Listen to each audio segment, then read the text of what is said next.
Hello and welcome to the LaLanne Pass It On podcast. My name is Greg Justice and I'm here with the real star of the show, my co-host Elaine, LaLanne. How are you today, Elaine? Well, I'm fine, but I don't know about that real star stuff. But anyway, I'm excited today. We've got Sherry McAllister. She's a doctor of chiropractic and president of chiropractic. We'll get into that now, but let's meet her first, okay? Absolutely. Well, as Elaine said, our special guest today is Dr. Sherry McAllister. She is a passionate chiropractor and educator dedicated to advancing the field of wellness and patient care. With a master's degree in education and doctorate in chiropractic, she brings a unique blend of academic experience and clinical practice to her work. As a certified chiropractic sports physician, she specializes in treating sports-related injuries and enhancing overall athletic performance. Throughout her career, she has been committed to educating patients and fellow healthcare professionals on the importance of chiropractic care, injury prevention, and the vital connection between body mechanics and overall health. Dr. McAllister, welcome to the show. Thank you so much for having me. I'm delighted to be here. Well, we're delighted to have you, Sherry. We've I've been on your podcast, but now you're on our podcast, and we had such a good time. And I've now she's one of my dear friends, and we're going to find out all about her. And which I want to know, Sherry, is when did you have a master's degree in education? Okay. So when did you get the big bright idea to go into chiropractic?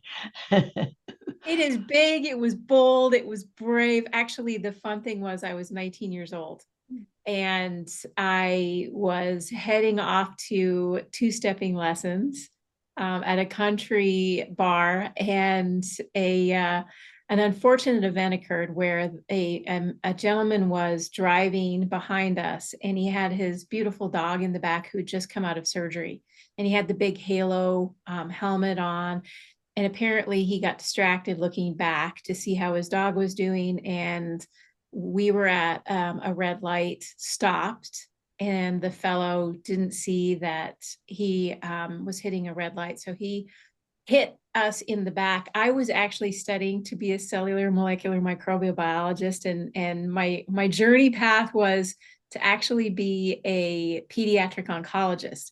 Never in a million years did I think I'd be sitting here as a chiropractor. But one of the things that led me to this beautiful profession that I absolutely adore is I didn't get any answers. I didn't get any help with the pain and the suffering that I had encountered. And when I kept asking what was wrong, I kept getting a very unclear answer. And it wasn't until, and I was looking in microscopes anywhere from 7 to 10 hours a day. So the headaches were tremendously horrific. And there was one day where one of my friends came over and handed me a card, and he saw me suffering, and I was holding back the tears almost every day because I really wanted to do my best work, and I didn't want anyone to know I was in pain. So he finally came and he set the card in front of me and he said, "Why don't you try chiropractic?" And I stood there for a minute thinking, like, do you really think I'm an idiot? Like, I've tried everything except chiropractic. And then I said to him, if this worked, why wouldn't they have given me this option? And he said, "I don't know." I said, "But I go to a chiropractor and I feel great all the time. And I'm a football player." And I sat on the card for a couple of days, and I finally made the appointment. And the amazing moment happened was, first, he shared what was actually wrong. Like, he actually showed me the x-rays and said, "Here's what's happened in this car accident." And I was very, very skeptical. And I just remember thinking, this can't be right because no one has given me any education on this. So this has to be like on the edge of like voodoo medicine. And And there I sat, and he's like, okay, we're going to give you your first adjustment. Adjustment? What are we adjusting? And I tell you, LaLa, it was remarkable that Yeah, I depended on pain medication for 8 months, and I walked out without a headache. And I just didn't believe it. I thought it would come back the next day. And here I am today, trying to ensure people don't get chiropractic is the last option, that it should be the first. It's drug-free. same thing happened to me. I was sitting at the Hollywood Bowl. John, my son, I'd just taken him to a hockey practice. Jack was in Japan for something, and I was sitting at and the, and the, I, the bus came down, and I was at the stop sign. People were going into the Hollywood Bowl, and the bus came down, hit me in the back, broke my, and I went, and before that, in those days, I didn't wear a seatbelt. And so John had said, Mom, remember what happened to Janet? You put that seatbelt on. And I dropped him off. If I hadn't had that seatbelt, I would have gone through the windshield, but I did hit it. And I went like this. And oh boy, I said, oh my gosh, I've been hit. The bus lost its brakes. And so I turned to this position like this, and it hit me again. Bango. Oh, I got wrenched, and I had pain for like 14 years. And I went to acupuncture, which did help, and also chiropractic. And I'll be darned, chiropractic is the one that really helped me. I mean, it was amazing. So I kind of have the same kind of a story, but I, it's if people would realize that you can help, it can help. You're not trying to take away from the medical profession. This is something you can add on, right? Exactly. And that's really one of the misnomers as we go further and further into showcasing the care that's being delivered is we're trying to collaborate and oftentimes even integrate into systems like the the Veterans Administration, bringing healthcare to veterans that are suffering, because the unfortunate reality, and yes, we had LaLa on Adjusted Reality, is we have over 133 million Americans that are suffering in chronic pain. That's like 40% of our population. And pain is just one piece of being in that whole being lifestyle. And you've lived it your entire life. It's not just being out of pain that creates health. It's so much more. But when you think about how devastated the medical community is with seeing this type of disease, and some of the unfortunate parts is there are people in that 133 million that are actually suffering with 4 or more chronic conditions. And so we look at it as the healthcare costs are just skyrocketing, and they estimate it's around $4.5 trillion in annual healthcare expenditures just for chronic conditions and mental health. So there's a big opportunity for us to collaborate and not just work in silos, but work together for the best interest of that Yeah, fabulous patient. it's so wonderful to see that the medical profession and the chiropractic profession are entwining now. You know, when Jack became a chiropractor, and he couldn't tell anybody. He had a lot of medical doctors working out at his gym, so he had to be very quiet about his chiropractic degree because he wouldn't get any medical people to come and work out with him. So and they were calling him a crackpot and a nut and so they were like cats and dogs in those days. But now it's just there's blending, and which is so wonderful. It is, and it's Jack's legacy that really brought me into finding the passion to do this, because I can't imagine not being able to tell people that I'm a chiropractor, because as I see us grow, and the Department of Labor and Statistics shows us as a growth rate of 10%, which is almost double other professions, which is really exciting to see us grow at this level.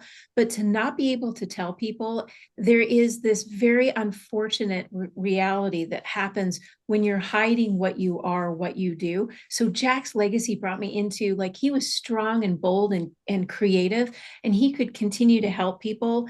And it made me recognize that over 687 chiropractors went to jail for this profession. And now it's just to stand up and say, we're proud to be chiropractic. We're proud to be able to offer a drug-free approach to health. And it's a drug-free approach to health. So that's where chiropractic really needs to showcase the beauty of it. Is we take better care of our teeth than our spine, and our teeth can fall out. We can fix that. But what we really need to recognize is, yes, alleviation, especially those that are suffering in chronic pain, is very important. But then we have the Olympic athletes and the sports people like Jack was, and yourself, that really look to optimize their performance, which is critical when you're looking at someone who's going to try to take 1/10 of a second off in the swimming pool, or a football player who's running for his life before he gets crushed by the defensive linebacker.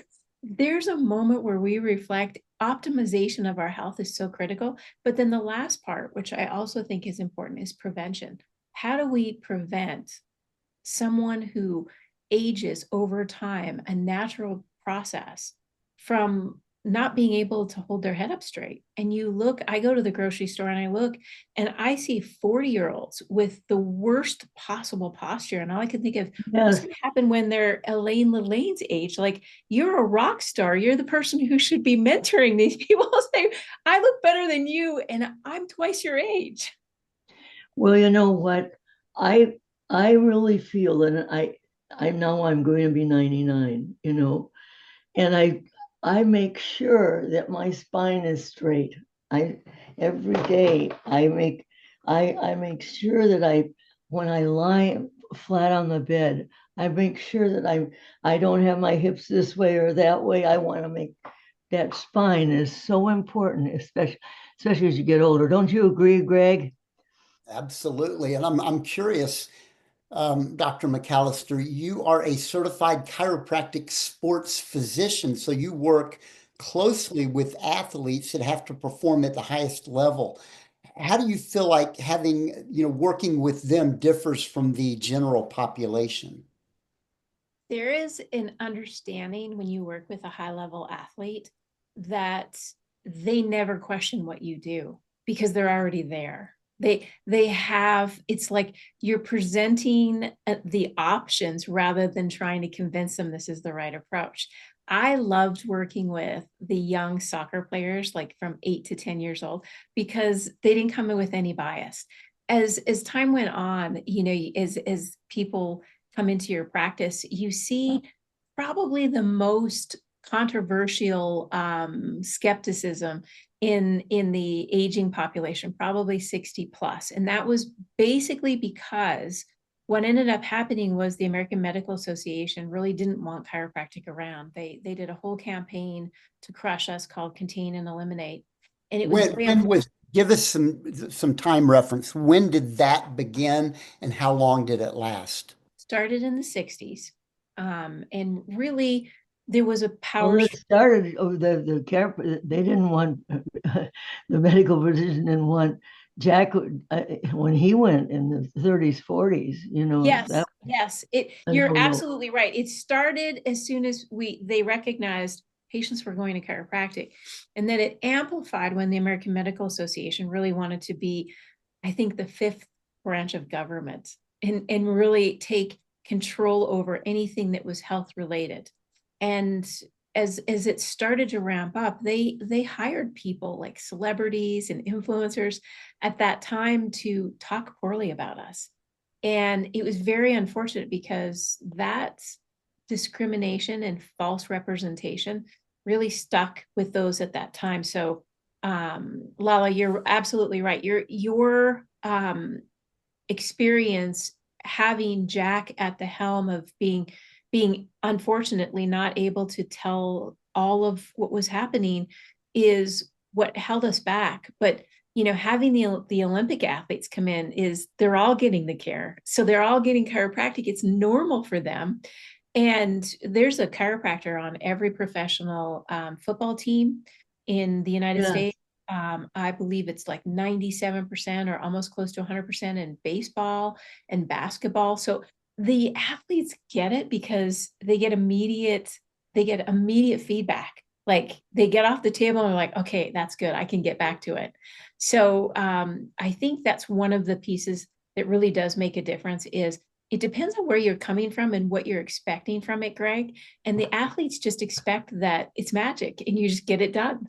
And we often have a funny saying in chiropractic because you hear the word that's a miracle, and we say, well, the impossible we can get done by today. A miracle, it might take us a little longer, maybe by the end of the week. So we have that, and it's really fun too, Greg, is one of the things when you get into healthcare, and I had a nominee, a Nobel Prize nominee teach me in human genetics.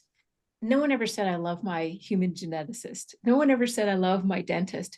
But I go and travel across the world and I hear this all the time. I'll be sitting quietly on my spot in the airplane and someone will look at my PowerPoint presentation. Oh, are you a chiropractor? And I said, yeah. And immediately I'm going to hear one of two things. Oh my God, I love my chiropractor. Or I'm going to hear, I've been thinking about going to a chiropractor. Or So I don't want to be cracked. yes, that's exactly right. So it's kind of that new thing. Like we've waited so long on the backstage pass that it's now time to take the front stage. And I think this is the tipping point for Americans when you see that, the unfortunate piece is 8% of our children between the ages of 5 and 17 are suffering with a chronic disease. That didn't happen 40 years ago. And we have a responsibility as adults, and that is the ability to respond, to take care of those that need the greatest care. And I think chiropractic is going to move into a whole different realm in the next 5 years. It's going to be an amazement of partnering with medical doctors to say, I know you treat dis-ease, and we want to prevent that. We want to be a whole being care provider so that you don't walk in feeling like you're apart. Because it doesn't feel good when someone says, why are you here today? And you say, well, I'm suffering with a knee pain, and all they hear is your knee pain. They never heard about anything else. You're just a knee problem. And that's worse is you hear the aging adult say, they only let me talk about 2 problems. And then I kind of cringe because did they get the whole being access to that person's life that actually will change how they're feeling and how they can do things better? And that's where I question it. So I think chiropractic is going to be able to walk lock and step with a medical provider that is in disease prevention or disease treatment, which is really critical, where we can start being their advocate to say, before you get here, come to us so we can take care of you, prevent, optimize, and alleviate that which is going on in your life. Well, I'm curious. You say that the campaign began in the 60s. How long did it? I mean, it sounds like it was a very organized process. How long did it continue like that? And when was the tipping point that you saw where people, the general population, rejected what they were saying and was moving toward more of the holistic approach that we're talking about? So things started turning around when the verdict came down, and the judge had sided with the chiropractic profession and made the American Medical Association apologize and financially give reconciliation to the problem. So What year are we talking? we're talking the late 80s, 1987, 80, 86, 87, and around there. And once that happened, that's when doctors finally thought, if we were wronged by what the American Medical Association had said to us, and there are files that actually came to the evidence pile in front of the judge, and the judge is like, this is your work. This is how you slanted and discriminated, lied and falsified. that's when the public and some of the medical doctors that never knew why they shouldn't work with a chiropractor like Jack had, why am I not working with them? They work really well with us. Now they started to recognize, it's time that we actually do talk to our patients about options for them. And just like LaLa, your knee is, there comes a point where you need to get medical treatment, and there comes a point where chiropractic can fit in that realm. And being able to have a patient that has a problem be able to join forces, that's the incredible part. Because if there's different options available to a patient and the patient understands what those are, that's where the win comes in. Because I think then when you know better, you do better. And it comes back to one of my favorite sayings that patients get confused when they don't get the right treatment is, if you can't explain it simply enough, then you just don't know it well enough. And I think that's where over time, now chiropractic has a simple message. It's very important, and being able to have those that are suffering or have those that want to create, like, posture is very important for our youth. And with our technology, we've put them into a bit of a quandary where, neck pain is now 67% of our youth. And that's not a good sign. So we need to prevent these types of issues by educating and then be able to help those that are already suffering. Oh, that's great.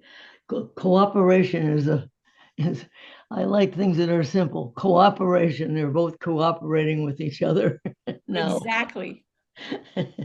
There's an interesting parallel as I'm sitting here listening to this discussion, kind of like the medical industry with regards to pharmacy, big pharma, and like clinical nutritionists. And, one is trying to take that natural approach to curing the body, while a lot of times the big pharma just wants you on medication uh, for the rest of your life. And what you're talking about really is kind of going in that clinical pharmaceutical holistic way rather than just treating it with medication, modern medicine, all that stuff, which is wonderful. But bringing together the best of both worlds, I think, is really the approach to long-term wellness. It is. It is. And also recognizing there's several ways to do things. Mhm. And, if I had have recognized, so they put me on opiates right away. I think I was very fortunate because, Stanford released a research paper that said 29% of the people that take their first opiate will be addicted. And I was grateful not to be in that 30% group. The opiates made me sick, but I actually thought at 19 years old, they were supposed to make me better. I didn't know they were just taking the pain away. No one ever described that to me. And this is where we need to have really honest conversations with our healthcare professionals to say, what's the medication for? What are the adverse events? We've gotten a lot better, but the problem is that if you don't lay it all on the table for the patient to decide, and you happen to be, I had a conversation with someone a few years back who was it was in Alaska, and he was part of the crab fishermen that would go out during the most horrific times on the ocean. And he'd hurt his back. And I was there at what was called the Alaska Interior Medical Summit. And I just happened to meet him and start talking to him. And he goes, "Oh, I'm taking opiates." And all I could think of is, how can you take an opiate and be, when you catch those cages, that's life or death. Like, and it's a serious life or death. And he said, I couldn't tell anyone I was taking it because they wouldn't let me on the boat. But as a team member, like, your life is depending on that other team member, because getting crushed by a cage is a real problem. And I said, so what other options did you explore? And he said, I didn't know any other. And so I got him a chiropractor, and he sent me a nice little email back saying, you changed my life. And that's really the crux of it. He didn't have another option, and he had to work, and he didn't want to give up what he knew and loved because he had back pain. He wanted to do his job. And how many people are out there right now, listening right now, that are doing their job under the influence of an opiate, not knowing that there's another option for them? Like, these are people driving beside you. A major portion of taking an opiate is unable to concentrate, and you're driving a vehicle. And that's a deadly vessel if you're not able to concentrate. And I was one of those people that ended up like LaLa, accidents happen, but they're not accidents when you know you shouldn't be driving a vehicle because you're under the influence. Yeah. Now you're writing a book on it, on chiropractic, right? Yes, it is a very exciting moment for the profession. What are you? Tell us the name of the book. Sure. The book is called Adjusted Reality, and it's supercharge your whole being for optimal life and longevity. And the whole purpose of the book is to look at your life in a different way. And it has a objective, because sometimes we think we know things and then we have to question them. Like the one thing, I came down the stairs the other day and I said to my husband, why do we think of breakfast foods when they're just foods? Yet we eat scrambled eggs for breakfast all the time. If you adjusted your reality, protein is a very important part of every person's diet, whether you're vegan or you're That's right. animals. And oftentimes we get into these thought processes that don't take us to the best place. And when you break those constant group think chambers, then we start opening up to some of the things that we need to look at when we look at life. Like one thing that is in the book is the adjusted reality that your body has an internal pharmacy, literally is building the chemicals that you need to carry out your best day. You sound like Jack. Yes, because you got your donut taken away. So if you don't get, for example, sleep, you're closing your internal pharmacy doors early and you're not making what you need. And so many things happen when you think of the external pharmacy and the internal pharmacy. What are you putting in your mouth? And then how are you going to use what you put in your mouth? And that is where the book is taking you from a whole being approach to simply thinking about, I just have this problem and I need to fix this problem. And we look at our mental health stats today and they're abominable. And we have lost contentment. And if people could have the joy, the contentment that LaLa has, the world would be a better place. And that's why the Adjusted Reality book really needs to come out. It's to showcase there are better choices out there. When will the book be out? October 14th. Oh, wow. October 14th, 2025, Adjusted Reality, which is also the name of your podcast.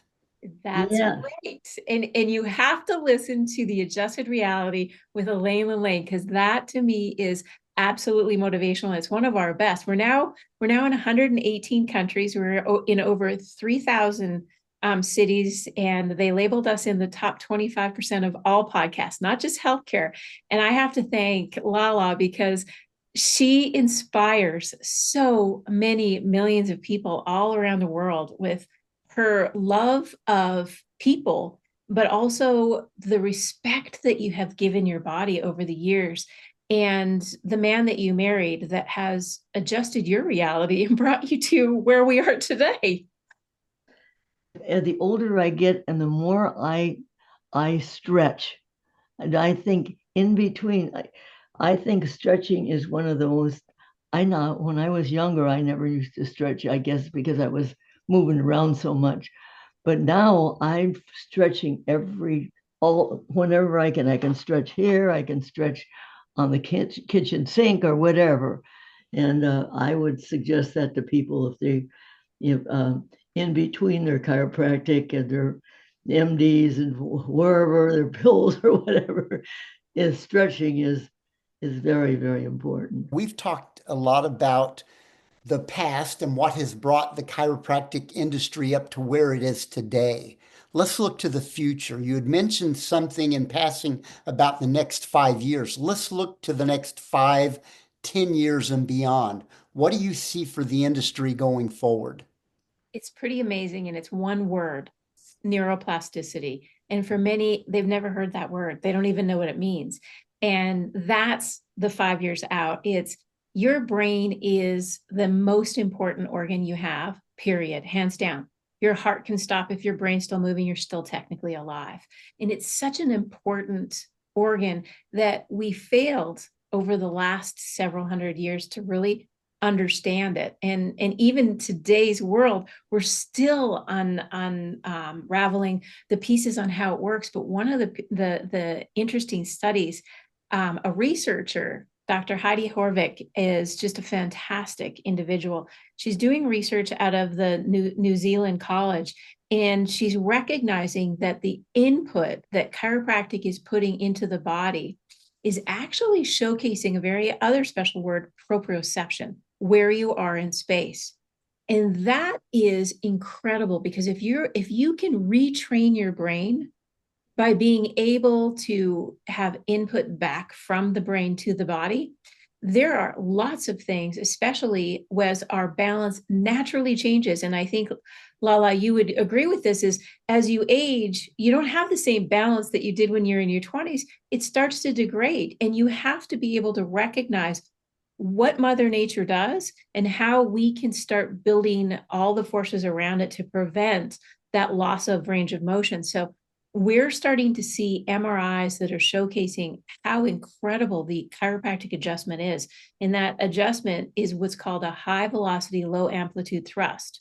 What that means is the mechanoreceptors, the things that you can touch that come back to the brain, it actually tells you where you are in space. And if you lose that, that's when you start stubbing your toe, hitting your head, slipping easily. Like, people slip and they never think about why. Was it actually the banana on the floor, or was it the fact that you're not coordinating your body with your brain? Right. I've been through that, and I can attest to that, because as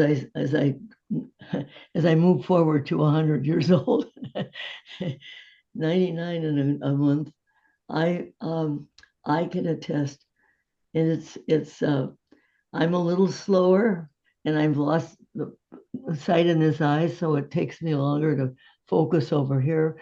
But I'm continually thinking about my brain.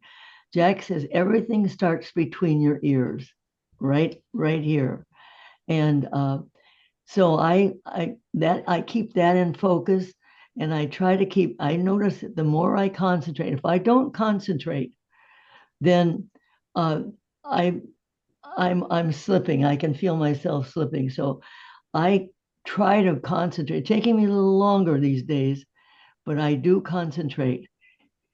So it's very important that as we age, we must use that brain more and more and more. And Train. that's, I think, where we start. The more we learn about how the actual adjustment impacts the brain and how the brain impacts the body, the better we can be what I would consider to be personalizing individual care. And how, if someone has sustained injury, for example, one of our vets comes back from being in active duty and they have sustained an injury, how do we get that brain, which is playing a loop, to stop the loop and play another loop? Because a lot of times chronic pain is kind of like the reruns of the Gilligan's Island. It's you just keeps playing the same tune until someone comes in and says, you can change the channel, right? And that's what chiropractic in the future is going to look like. Let's change the channel. Let's help people that are in chronic pain. And once we understand chronic pain in that pain gate theory and how it impacts how we feel and what we do during the day, once we get a handle on how the brain really does process information and send back to the body, we're going to be able to help people prevent problems in the future, because we will know exactly where they are. And one of the fun things that's happening is we didn't have the science before. We came from where Jack was, which is Jack never even knew what an MRI was in the 30s, but now we have these wonderful opportunity to get the science using MRIs and some fantastic new technology that gives us the information back. And you pair that with artificial intelligence, and the world is our oyster to help those that are suffering, and then to prevent injuries when we know people are getting close to that tipping point to get into that chronic and unfortunate loop of pain. I'm curious, you mentioned the chronic loop of pain. What about those? Because, people on a yearly basis go see their internist for a regular checkup. Nothing wrong. They're just going for a regular checkup. I'm a guy in my mid 60s. I don't have any pain. Is someone like me a candidate to go see a chiropractor? 100%. And And give me the here's context. why. Yeah. Pain is not an assessment of health because people get diagnosis of problems and they never had a symptom. And that's a scary place to be where you start to think, my body is functioning well, or just randomly, I just got this back pain. And actually, the understanding of how the human frame works is we will balance the frame no matter what. So we may take from the energy of the upper back to give it to the lower back if the lower back's not moving well. And so range of motion becomes one of the critical components. Gait analysis, postural assessment. I'll give you an example. Had a fabulously fit and really talented cyclist.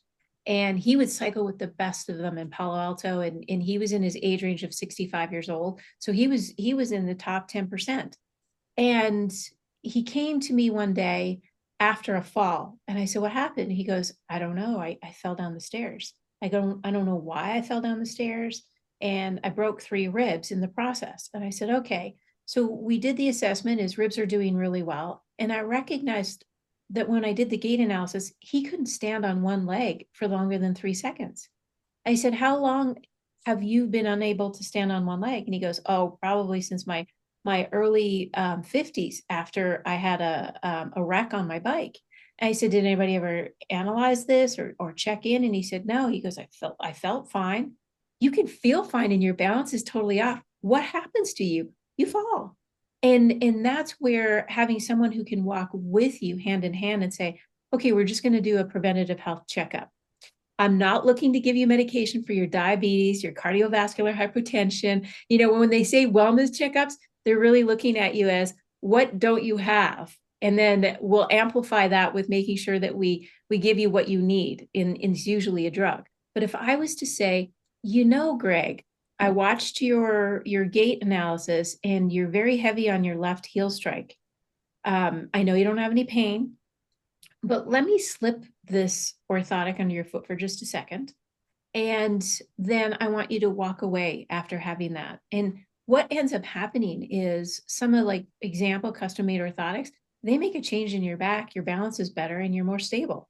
And it's so simple. And when you watch, learn, and listen, you create a better world for you. It's not about pain, it's about function. And when a chiropractor comes in, they look at that structure of your spine and how you optimize your movements. And then they ensure that you're well balanced, your movements and range of motion are great, so that you can continue and you're not looking to have that unfortunate fall where he fell down the stairs with no reason.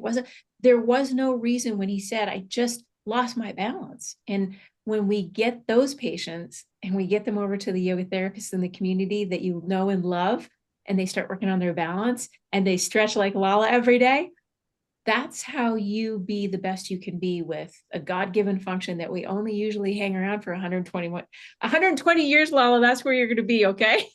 I want you to stick around and find out. I'm going to do my best. I will do my best for you. That's what Jack used to say. I guess I'll try to live to be 150, and I want you to stick around and find out. Well, you're sticking around now, that's for sure. Well, Jack, in our book that Greg and I wrote, Pride and Discipline: The Legacy of Jack LaLanne and Those He's Inspired, he talks about the brain, and he talks about it's really, the thread is all through the book is about your mind. Everything starts, and it's quite interesting to see, and he was always in. That's how we met. I said I didn't fall in love with his body, honey. I fell in love with his brain, and and that's where we had the meeting of the minds. I don't blame you, because one of the quotes that sticks in my mind that Jack says is exercise is king, nutrition is queen, put them together and you've got a kingdom. And I saw that as one of those moments where, he looks at the world, he looked at way ahead of his time, way ahead. And that's kind of the beauty when you start looking at the savants of our time, is they're 5 steps ahead. And Greg, I loved your question, like what's going to be 5 years ahead? And that's where I think, the average consumer who is looking to be well and do well would do well with listening to the advice of those that have come before us, because it takes a lot of energy and time and commitment to remember your medications, that perhaps some of them you didn't need to take if you had just taken better care of your nutrition and you kept yourself moving. And it's my favorite quote from Summers White is, what doesn't grow dies. And your growth is every day by stretching. And a lot of people really, they don't see that sitting for long periods of time is really, really hard on the body. Well, I concentrate into my body and I try to figure out okay, if I have a little pain here, sometimes I'll just use acupressure, and then take deep breaths and take really deep breaths and hold and relaxing that body is important too. It all comes together. Everything is in your body. Everything is connected. I can just feel it. But I think too many people are not into their bodies. They're not thinking about their body. I got a pain here, but they don't know. They don't try to figure out where it comes from. It's just a pain, and then they'll go and try to get it fixed, and it doesn't fix. And then they go to another one, and then they get it. Nothing ever gets fixed. So it's always important that this is try chiropractic if you have a little pain or whatever, you can go to a chiropractor. And it's kind of like that. In my mind, everybody needs a coach, and we all have those setbacks. Those setbacks are really set up for comebacks, because once you go to a chiropractor, regardless of how you came, you're going to have a coach that's going to walk with you through life. And Greg, what I would say is, you've done 60 years of beauty and you've been very fortunate. Yes, you don't have any pain. And having a coach that can say to you, you know what, let's do better. You're good. Let's go great. And there's not a lot of physicians out there that are so well trained that they can take you from good to great. And it shouldn't be age related, because look at LaLa. Like, I could tell you for sure she has more energy than some of the 30-year-olds that I've had contact with. And that vibrancy comes with knowing better. And she was surrounded by someone who knew better so that they can continue to do better. As we start to wind down here, tell our audience where they can learn more about you. I was just going to ask you that. Yeah. Well, thank you. I work as the president for the Foundation for Chiropractic Progress. And so many people ask this question that I'm just going to come right up front and say, if you're looking for a chiropractor or you have someone that you love that isn't in your vicinity that you want to find a chiropractor for, you can go to our website. It's f4cp.org/find a doctor. And you will find doctors from any corner of the United States to help you with what your ailment is, or to help walk your family through in a preventative way. I think a lot of times if people just knew that they could have a coach that could walk them through their whole being care, it's that life just becomes a little easier. So you can find me on LinkedIn at Dr. Sherry McAllister. I'm on Facebook and X. Just use my name and it'll pop up, and I would be more than happy to answer at any time any question that anyone has in regards to chiropractic and why it is growing so fast and how it can help people be their very best and live a life like LaLa, which is a life that is supercharged. And to optimize your longevity, that's really the key.